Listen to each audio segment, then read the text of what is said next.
반갑습니다. 오늘은 이제 반야심경 지난번에 그 불생불멸하는 부분을 설명하고 있었고요.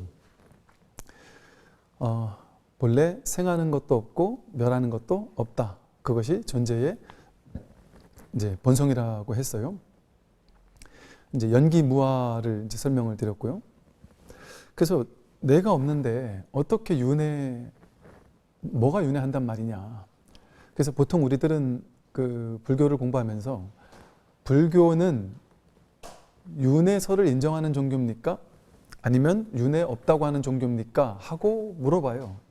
그러면 이제 여러분 신기하지 않나요? 수많은 이제 불교를 가르치는 사람들 가운데 어떤 사람은 윤회 있다, 윤회 진짜 있다, 윤회 가본 사람이 있다, 또 자기의 전생을 본 사람들이 있다 하고 막 이렇게 증명하기도 하고, 뭐 이 다양한 방법을 통해서 요즘에 막 윤회가 진짜 있다라고 증명할 만한 다양한 이야기들이 이렇게 설명되기도 해요. 그러면서 윤회는 반드시 있다. 그거를 이제 막 있다라는 것을 없다고 얘기하는 사람의 상대에서 왜 있는지를 막 설명하고 이게 맞다라고 주장하는 사람들이 있어요. 그런가 하면 반대로 윤회 있다고 하는 사람들 다 틀렸다. 윤회는 없다. 왜 윤회가 없는지를 가르쳐 줄게 하면서 윤회는 이래서 없는 거야 라고 해서 윤회가 없다라는 얘기를 탁 설하는 그런 분들도 많이 계세요. 그럼 이제 우리 공부하는 분들은 헷갈리는 거예요. 윤회 있다고 하는 분도 공부 많이 하신 분이고 훌륭하신 분이신데 있다고 하시고, 윤회 없다고 얘기하는 분도 얘기 들어보면 맞는 말 같고 훌륭하신 분이고 진짜 그럴싸하고, 그러다 보니까 이게 편인 나눠가지고 신도인들 사이에서, 일반 분들 사이에서 윤회 있다라고 얘기한 사람 밑에는 댓글이 이거 완전히 잘못된 사람이다, 윤회를 없는데 있다고 했다고 막 욕하는 댓글을 본 적 있고요. 또 윤회가 없다라고 하는 사람에게는 윤회가 왜 없냐 하고 너 이러고도 불교하는 사람이냐 하고 이런 댓글도 본 적이 있어요. 근데 대지도론에서 지난주 말씀드린 것처럼 불교는 그러면 윤회가 있다라는 설을 주장하는 종교일까요? 윤회가 없다라고 하는 설을, 견해를 주장하는 종교일까요? 대지도론에서 말하듯이 상견과 단견에 떨어지는 것은 전부 다 삿된 견해일 뿐이다, 정견이 아니다라고 하고 있어요. 이게 이제 우리 공부하는 사람들이 머리로는 이해 안 되는 말이잖아요. 왜? 머리로는 옳은 거 아니면 그른 거, 이거 아니면 저거, 어떤 견해를 딱 쥐어야 되거든요. 어떤 견해, 이게 맞냐 저게 맞냐, 둘 중에 하나 견해를 탁 쥐어야 되잖아요. 그리고 그것을 그 종교에서는 어떻게 바라보냐 하는 결과를 탁 드러내줘야 되잖아요. 그러니까 불교에서 보는 견해는 어떤 거냐, 이거를 딱 내야 된다고 생각한단 말이에요. 그런데 불교에는 그 어떤 견해도 없습니다. 모든 것에 대한 견해가 없는 게 불교예요. 세상에서 얘기하는 모든 것들을 아무래도 어떤 종교를 가르치는 지도자라면, 예를 들어 이런 거죠. TV에서 뭐 낙태에 대해서 어떤 견해를 가지십니까? 뭐 동성애에 대해서 어떤 견해를 가지십니까? 죽음 이유가 어떤 견해를 가지십니까? 뭐 이런 다양한 세상 사람들의 궁금증에 대해서 올바른 훌륭한 종교 지도자라면 자기 종교에서는 이렇게 설한다라는 것을 뚜렷하게 가지고 있는 사람을 훌륭한 사람이라고 우리는 배워왔을 거예요. 근데 그것은 학문에서는 그럴 수 있습니다. 학문하는 사람들에겐 그럴 수 있어요. 불교는 그 모든 그 모든 주의 주장, 그게 아닙니다. 그것을 벗어나 있어요. 그래서 불교는 수많은 종교 가운데 하나의 종교가 아닙니다, 사실은. 이 종교 저 종교에서는 이걸 주장하고 저걸 주장하는데 불교에서 뭘 주장하느냐? 불교는 주장하는 게 없어요. 그게 중도예요, 중도. 중도라는 게 애매하지 않아요? 이거다라고 얘기도 안 하고 저거다라고도 얘기도 안 하잖아요. 이것도 아닌데 그것이 아닌 것도 아니다, 저것이 아닌데 그것이 아닌 것도 아니다, 이렇게 중도라고 설한단 말이죠. 왜 그럴까요? 그 부처님 가르침, 초기 석가모니 부처님의 가르침 가운데 가장 최초의 가르침이라고 알려져 있는, 그래서 부처님의 원음, 석가모니 부처님 가르침에 원음이 고스란히 담겨 있다라고 알려져 있는 경전 가운데 하나가 수타니파타거든요. 수타니파타에 이렇게 나와 있습니다. 어떤 교리나 신조에 사로잡혀 있는 사람은 그것만이 세상에서 최고라고 주장하면서 이것만이 가장 뛰어나다라고 하면서 다른 견해는 열등하다고 폄하한다. 그런 사람은 논쟁을 뛰어넘어 자유로울 수가 없다. 성자는 나에 대한 개념을 모두 버려 모든 집착에서 벗어나 있다. 그는 자신이 가지고 있는 그 어떤 견해나 지식에 의존하지 않는다. 어떤 견해나 지식에도 의존하지 않습니다. 논쟁하는 사람들 가운데 있으면서도 어느 한쪽을 따르지 않는다. 그에게는 독단적인 그 어떤 견해도 없다. 성자는 이 세상이나 저 세상 어디에서도 이것 아니면 안 된다라고 하는 극단적인 견해가 없다. 그에게는 그 어떤 교리나 신조가 주는 위안이 더 이상 필요가 없으며 교리나 신조가 그를 사로잡지도 않는다. 그게 바로 성자고 여기서 말하는 성자가 바로 부처님이란 말이에요. 놀라운 얘기 아닌가요? 우리는 불교를 어떤 주의주장이라고 생각해요. 불교는 불교에서 주장하는 교리가 있다고 생각해요. 불교는 그 어떤 교리도 주장하지 않습니다.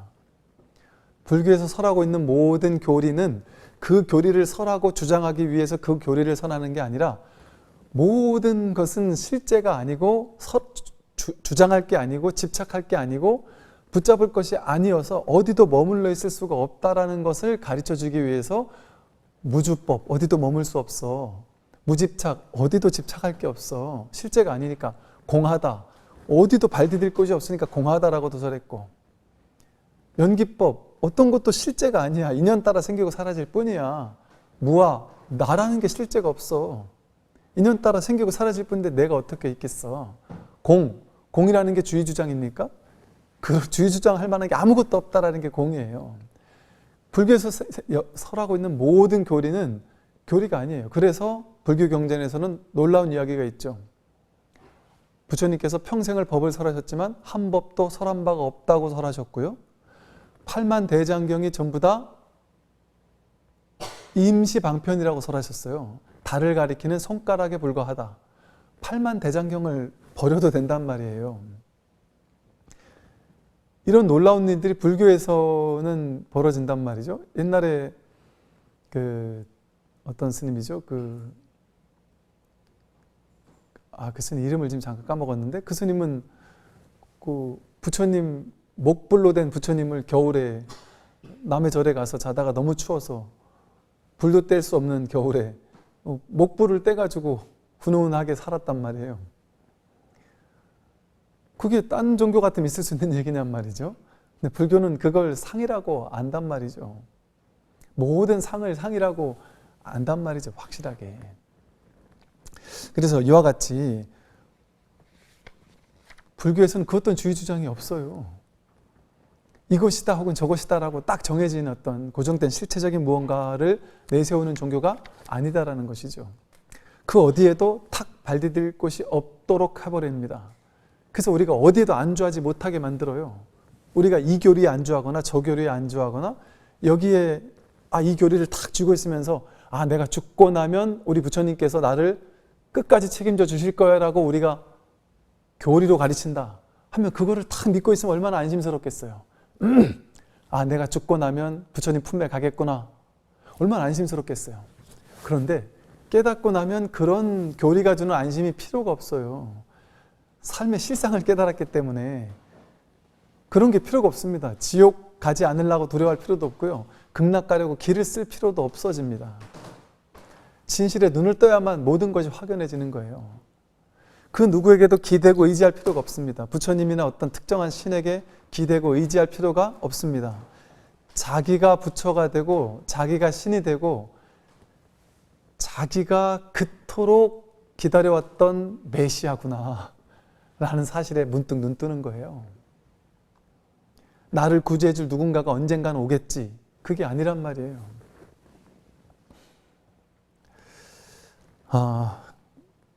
그래서 이 불교에서 뭘 깨닫느냐? 불생불멸을 깨닫는 겁니다. 내가 정말로 불생불멸한다는 걸 깨닫는 거예요. 진짜 자기는 죽지 않아요. 진짜 자기는 태어난 적이 없습니다. 근데 우리는 허상의 가짜 자기만을 진짜 자기라고 착각하며 살았다 보니까, 오늘 나라고 착각하며 살았다 보니까 내가 늙을까 봐, 내가 병들까 봐, 내가 죽으면 어쩌나 하는 두려움에 사로잡히는 겁니다. 그러니까 내가 죽고 나서 지옥 가면 어쩌지? 이거는 자기 생각이 만든 어떤 사상을 쥐고 있는 거 아니에요? 죽고 나서 지옥 갈 것이다 라는 생각을 자기가 만든 거잖아요. 자기 생각에서 나왔잖아요. 죽고 나서 어디에 갈지 영원하다라는 것도 생각이죠. 죽고 나면 끝이다라는 것도 생각이죠. 모든 종교는 죽음 이후를 설해줘야 돼요. 왜? 중생들은 두렵거든요. 죽음 이후가.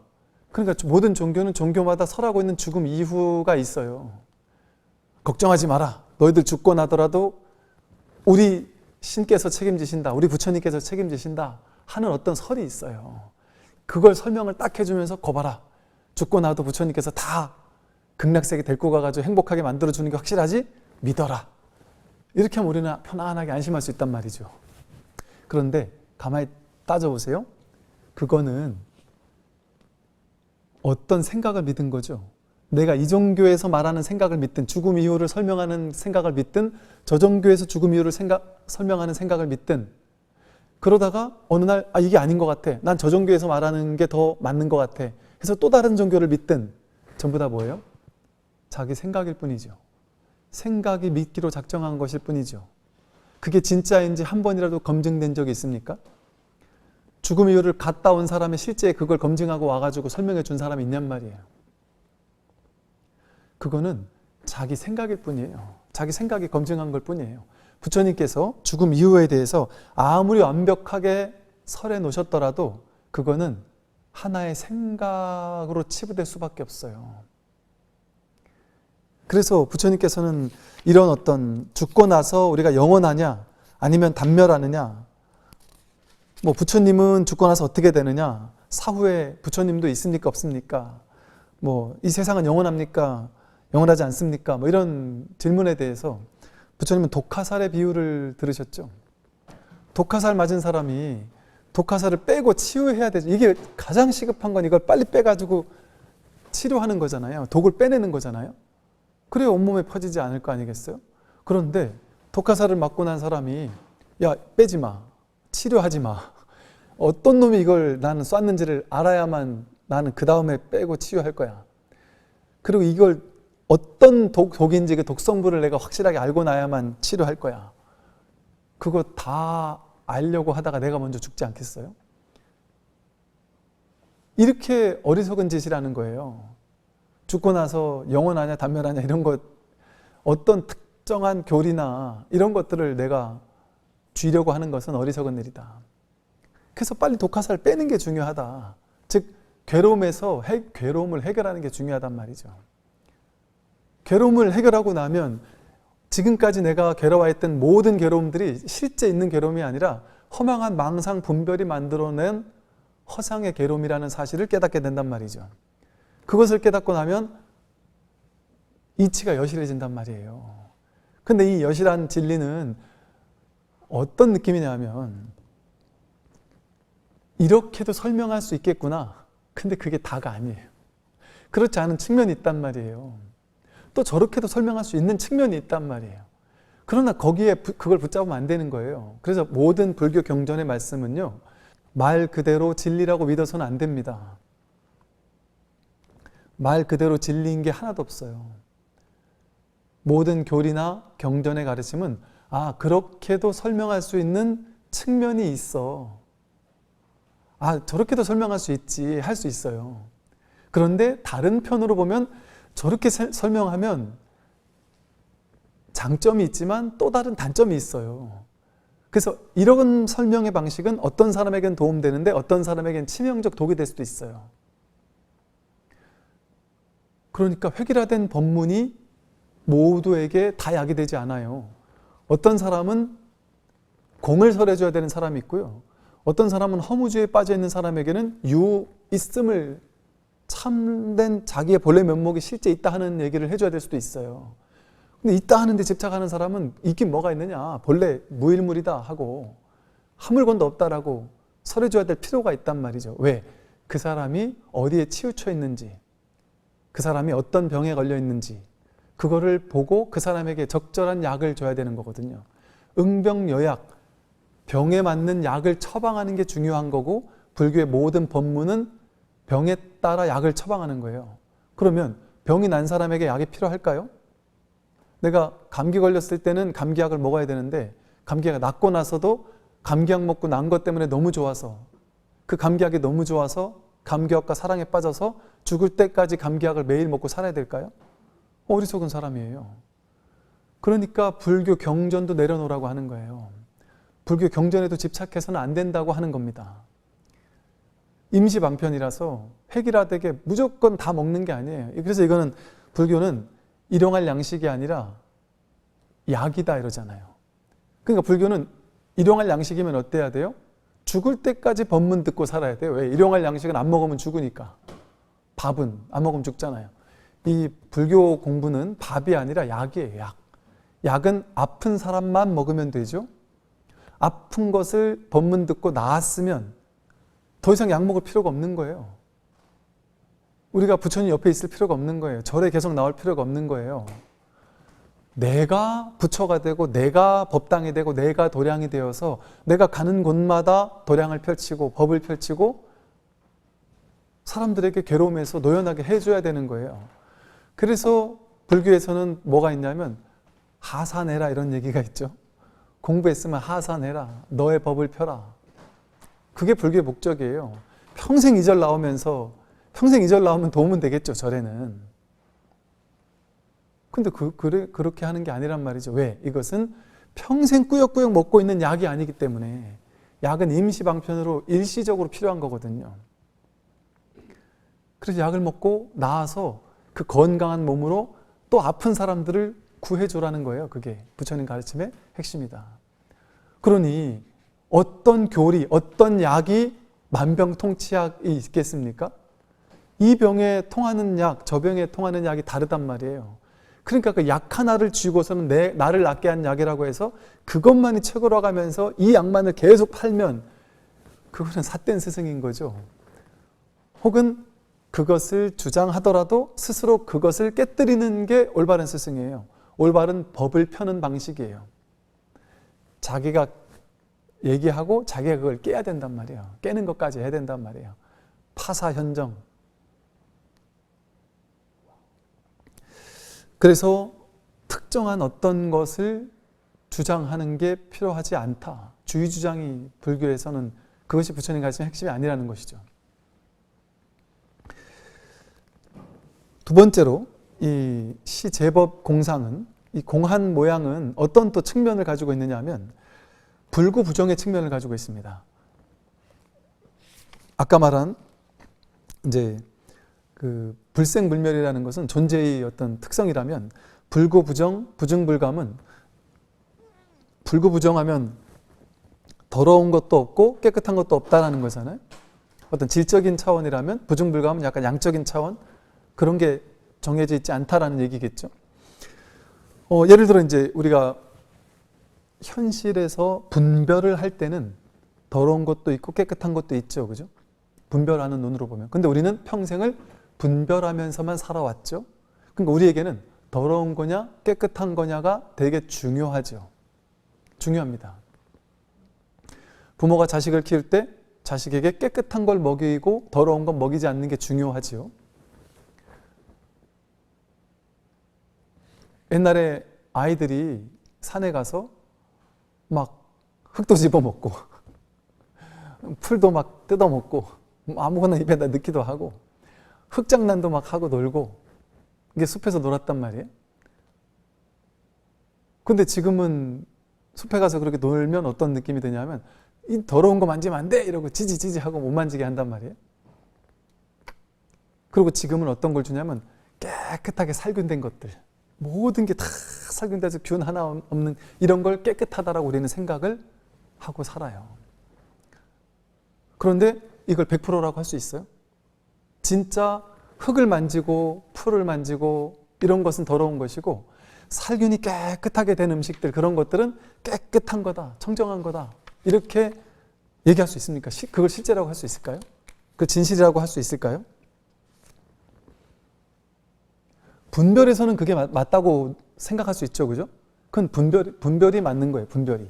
그런데 그 분별도 진짜냔 말이죠. 그 분별이 진짜냔 말이죠.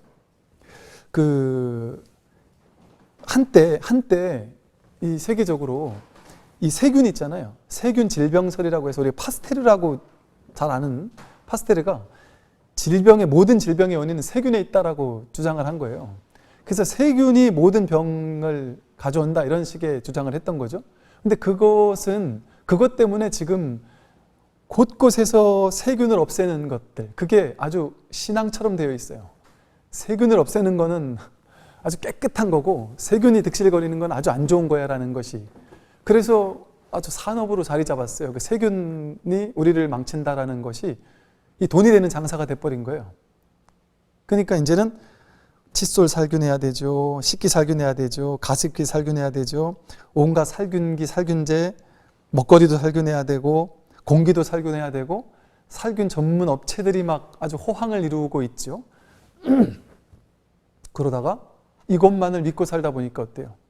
옛날에 그랬다래요. 가습기 살균제 광고가 인체에 무해하고 우리 아이를 살리기 위해서, 아이를 깨끗하게 살리기 위해서 피톤치드 가득한 살림력 효과를 얻어야 된다. 그래서 가습기 살균을 해야 된다 이랬다는 거예요. 근데 그 살균제를 뿌렸더니 그것 때문에 사람이 죽어나가는 일이 벌어져서 뭐 법적으로 소송도 걸리고 난리가 났었잖아요. 그게 100%는 아니었단 말이죠. 오히려 그게 나는 이게 더 깨끗한 건 줄 알았는데 이게 더 우리를 살리는 독이었다라는 거 아니겠어요? 그 말이 쉽게 말하면. 물론 뭐 모든 살균제가 다 그렇진 않을 거예요. 저는 잘은 모르겠어요. 즉 우리가 옳다라고 믿었던 생각이 아닐 수도 있었단 말이에요. 우리가 깨끗하다라고 믿었던 것이 사실은 더러운 걸 수도 있단 말이죠. 오히려 산에 가서 흙을 만지는 게 더 깨끗하고 오히려 살균된 것이 더 안 좋을 수도 있단 말이죠. 이제 요즘에는 이런 것을 연구하다 보니까 이제 이 세균 질병설이 거짓이라는 게 판명이 났다 그래요. 과학에서. 그래서 이것을 이제 연구했던 학자들은 아무리 얘기를 해도 사람들이 너무 세균이 안 좋은 거다라는 게 아주 신앙처럼 자리 잡고 있어가지고 이걸 아무리 얘기를 해도 안 믿더래요. 그래가지고 연구한 학자들이 수백만 마리 콜레라균이 가득한 거를 직접 마시기도 했고 그거 마셨는데 아무 일이 일어나지 않았다는 거죠. 사실은 세균 때문에 우리가 감염되고 이런 것이 아니라 이제 우리 세균이 있는 것은 문제가 없단 말이에요. 적당히 있어줘야 된다는 거예요.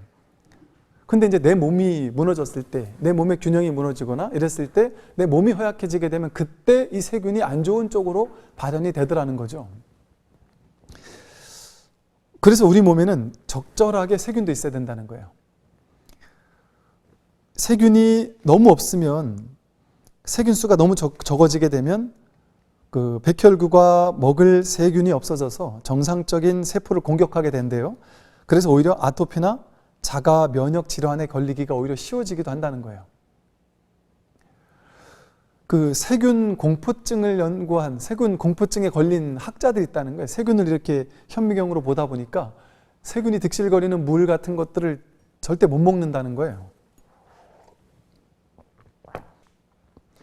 정말 옳다 그러다라고 더럽고 깨끗하다라고 생각했던 게 진짜 더러운지 진짜 깨끗한 건지 알 수 있느냐 말이죠. 그리고 실제 더럽다라고 한다 할지라도 그게 우리 사람이 적당히 더러운 게 있어야 되지 않을까요? 너무 깨끗하기만 하면 이게 연예인들 중에도 보면 너무 깨끗한 이런 사람도 있다 그러잖아요. 그거는 그쪽으로 한쪽으로 치우친 사람이겠죠. 너무 과도하게 깨끗하고 청결해야 되는 사람들은 그런 사람과 함께 살고 싶나요?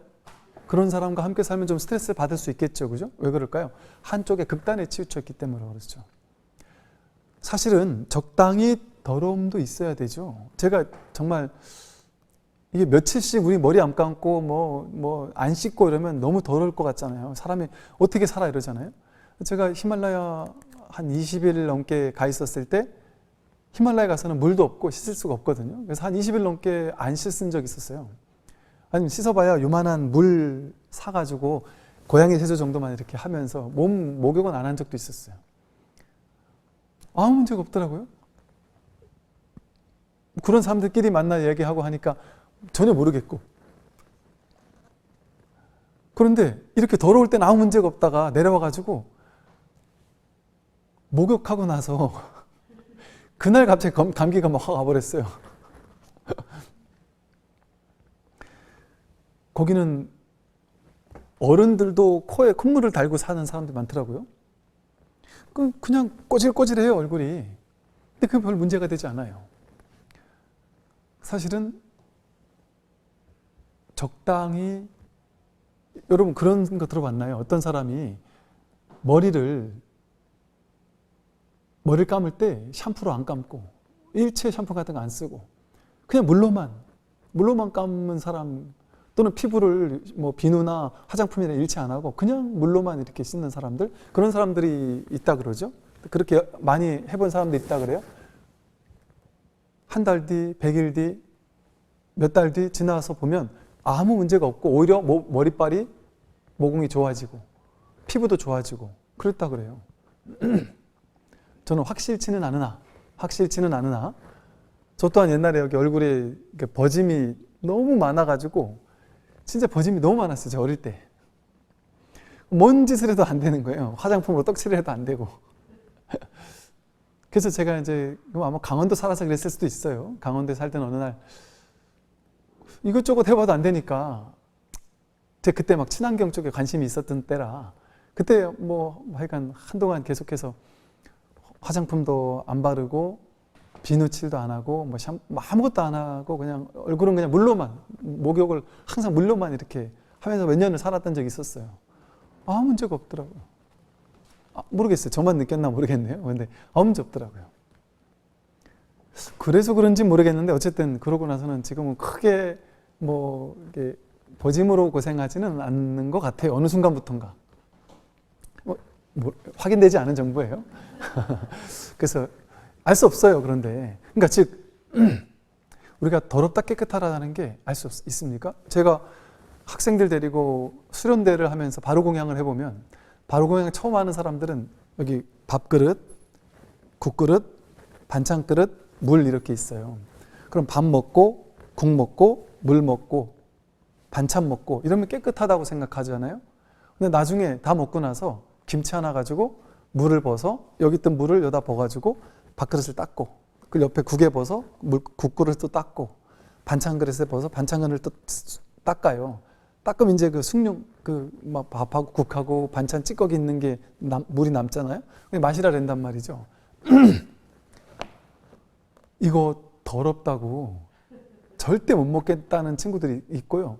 그걸 먹고 나면 시궁창 먹는 것 같다라면서 욱 하고 토하는 사람도 봤다니까요.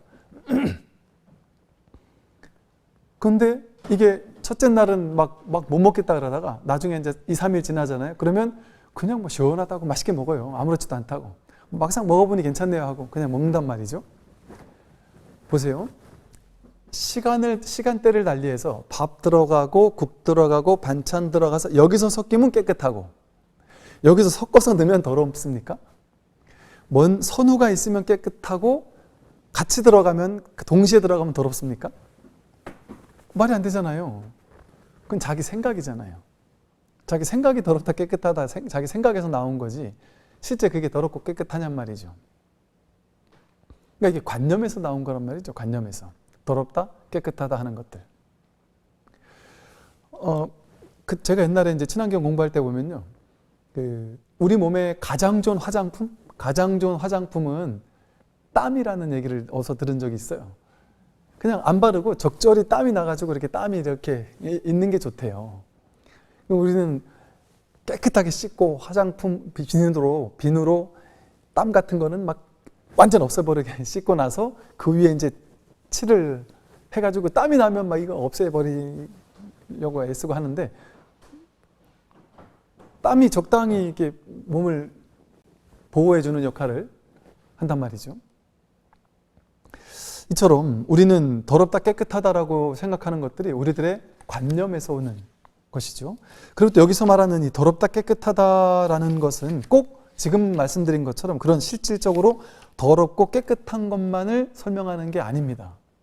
여기서 불구부정해서 더럽다 깨끗하다라는 게 본래 더러움도 없고 깨끗한 것도 없다. 이 말은 뭐냐면 아까 말한 것처럼 알 수 없다는 거죠. 모를 뿐이라는 겁니다. 이게 진짜 더러운 건지 깨끗한 건지를 알 수 없다는 거예요. 모를 뿐이라는 얘기예요. 실제로 우리가 더러운 것을 먹고 몸이 안 좋아졌어요. 그런데 그 결과, 그것 때문에 내가 더욱더 몸을 건강하게 유지하는 사람도 있을 수 있죠. 그죠? 안 좋은 걸 했던 그 경험 때문에 그 다음에 더 좋아질 수도 있잖아요. 그러면 그 더러운 게 나에게 악영향을 미쳤다고 생각하지만 결국엔 나를 돕는 것일 수도 있는 거죠. 어쩌면. 그래서 알 수 없습니다. 그래서 더럽다 깨끗하다가 아까 바로 그냥 했던 것처럼 사실은 이것과 저것이 모이면 더럽다. 이게 우리는 집에 청소할 때 보면 지저분하다 깨끗하다가 신기하지 않아요? 슥 봤을 때 더러워, 집이 더러워 하는 것과 슥 봤을 때 깨끗하다 하는 게 청소하시다 보면 느끼잖아요. 신기하게 이게 그냥 이렇게 딱 줄만 맞춰 있어도 더럽다는 느낌이 안 들거든요. 근데 이게 이렇게만 몇 개가 이렇게 널려 있으면 집안 청소도 안 하고 이렇게 더럽다 이렇게 생각해요. 근데 요게 요 자리에 가 있으면 안 더러운데 저 자리에 가 있으면 더럽다가 돼버려요. 이렇게 라인을 줄을 맞춰 있으면 안 더러운데 저쪽에 이렇게 던져져 있으면 더럽다라고 생각을 한단 말이죠. 그런데 요즘에 인테리어 같은 거 하는 분들, 세계적인 그 조각가나 세계적인 건축가들은요, 획일적으로 하지 않는다는 거예요. 획일적으로 하면 오히려 그게 훌륭한 건축이 되지 않고 자기만의 저거는 약간 건축하다가 뭐 잘못했나 싶을 정도 약간 하나가 삐뚤어진 그런 게 한두 가지가 있어야 그게 아름다운 미라는 거예요. 옛날 어느 시대 어느 때에는 뭔가 딱 깔맞추고 뭔가 라인이 착착 맞고 이게 좋은 거였는데 이 시대가 유행이 달라지는 거죠. 그럼 그때는 아름다움의 기준도 달라진단 말이죠. 이처럼 여기서 말하는 불구부정에서 더럽다 깨끗하다 하는 것은 꼭 더럽고 깨끗한 것만을 말하는 것이 아니라 어떤 그 질적인 차별이 없다는 거예요. 이 세상 모든 것들은. 즉 나와 남이 나는 청정한 사람이고 저 사람은 더러운 사람 그런 게 없단 말이에요. 이 불교에서는 청정을 되게 중요하게 여기는데 불교에서 말하는 청정은 절대 청정성을 말하는 거예요. 우리 본성이라는 것의 절대 청정성. 즉 우리의 본성은 어디에도 오염될 수 없는 절대 청정성이에요. 예를 들어 우리는 계율을 어기고 사는 사람은 오염된 사람이고 청정하지 못한 사람이고 계율을 잘 지키는 사람은 청정한 사람이라고 방편으로 불교에서 설명을 해요. 근데 그건 어디까지나 방편의 계율이에요. 그러니까 유마경에서도 설하고 우리 계율을 설할 때도 말해요. 계율을 잘 지키라고 말하고 나서 나중에는 진짜 훌륭한 수행자는 계율에서도 자유로울 수 있는 사람이 진짜 훌륭한 사람이죠. 계차법, 열고 닫을 줄 아는 게 진짜 훌륭한 사람이죠. 계율을 지키는 것만 잘하는 사람은 아주 작은 수행자예요. 그래서 유마고사한테 소승불교 수행자들이 엄청 혼나잖아요. 열고 닫을 줄 모르니까. 계율을 지켜야 된다라는 데만 얽매여 있으니까. 진짜 확연한 깨달음을 얻은 사람이라면 계율을 지키는 사람만 청정이 아니란 말이에요. 우리들 모든 존재의 본연의 절대 청정성을 깨달은 것, 그걸 진짜 청정하다고 하는 거예요. 즉 우리 모두는 더럽거나 깨끗할 수 없다라는 사실을 자각하는 거예요. 본래는 불구부정이구나, 더러울 수도 없고 깨끗할 수도 없구나라는 것을 깨닫는 것, 그게 진짜 불구부정이에요. 여러분은 죄를 졌어도 오염될 수 없습니다. 여러분의 본성은. 물론 죄를 졌으면 죄에 대한 과보는 받아요. 인과응보의 현실적 과보는 받아요.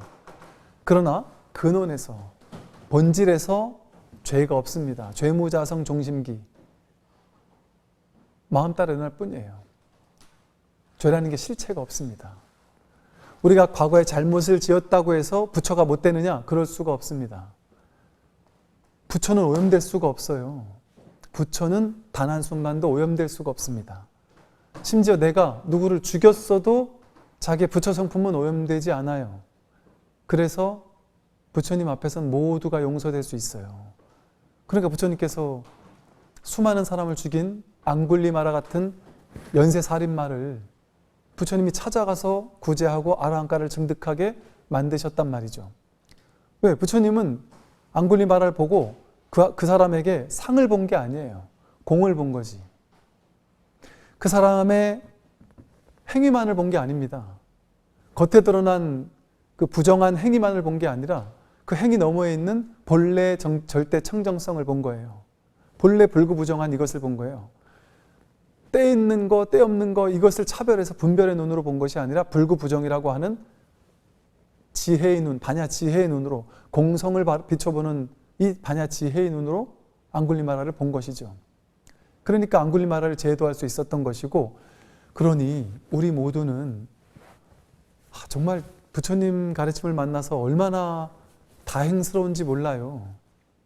우린 옛날에는 내가 죄 지은 게 없는 사람 없잖아요. 그러니까 내가 죄 지은 게 있기 때문에 죽고 나면 지옥 갈 거야. 염라대왕에게 심판받아가지고 나는 지옥에 가서 떨어지고 말 거야. 부처님도 나 같은 사람은 구제 안 해주실 거야 하면서 벌벌 떨면서 살았단 말이에요. 죽고 나서 지옥 가면 어쩌지 하는. 그런데 진실은 우리가 부처님 앞에 간다면 최악의 죄를 지은 사람조차 부모님의 사랑과도 같은, 아버지 어머님이 어떤 자식이라도 품어주는 것 같은 무한한 사랑의 자비의 하나님, 사랑의 하나님, 자비의 부처님을 만날 수밖에 없단 말이죠. 진리는 무한한 사랑이고 자비란 말이에요. 진리에서는 우리의 절대 청정성을 보는 거지 우리의 오염됨, 인연 따라 오염되는 그 측면을 보지 않습니다. 진리에서는 내가, 여러분 보세요. 내가 나도 모르게 이렇게 하다가, 낫으로 이렇게 하다가 사람을 죽였어요. 근데 나는 죽인 줄도 몰랐어요. 낫질 열심히 하고 있었는데 나중에 보니까 죽었어요.